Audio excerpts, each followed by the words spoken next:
Hi,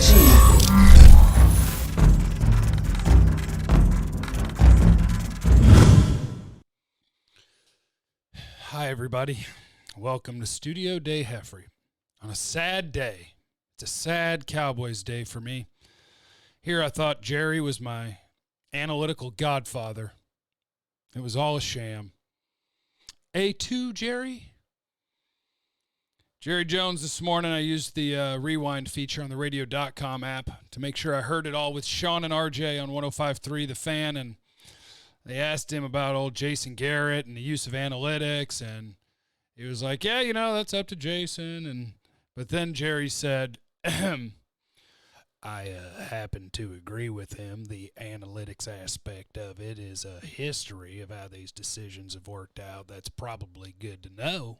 But the momentum of the game, the situation of the game, if you will, in the other night's game, the conditions of the game, all of that are more important in my mind than the success history of a similar decision. You're dealing with averages, you're dealing with almost theory, and you're certainly dealing with a result, but it doesn't take into account really the kinds of times when you've gone against every odds and made it work. I've had my biggest success when I'm sure analytics would have said make the decision the other way. So that's what Jerry said. I didn't pull the audio, so I just tried to impersonate the audio. It's a sad day. It's a sad day today.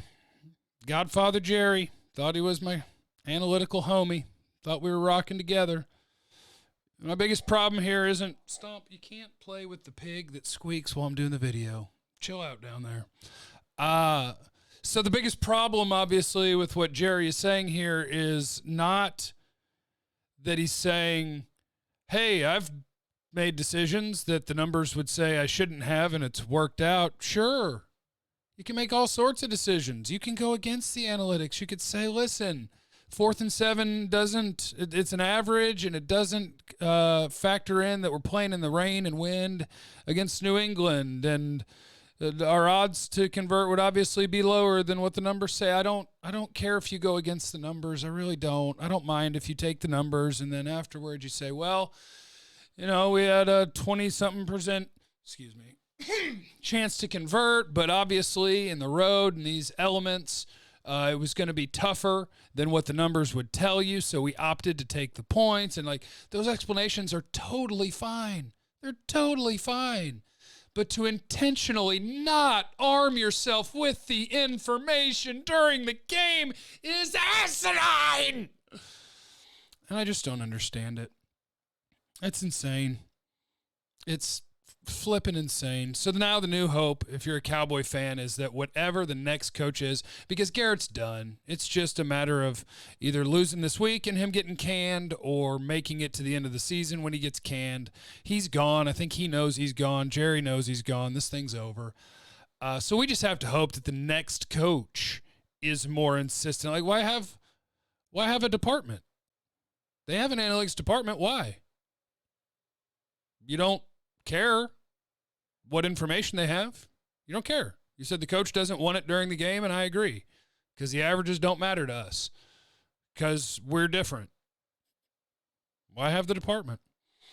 I don't know. Anyway, moving on. I want to talk about actual football because I don't want to make a video about analytics every day. I swear to God, I don't. I love the game of football. I love watching the tape. I love that it's such a beautiful, beautiful game.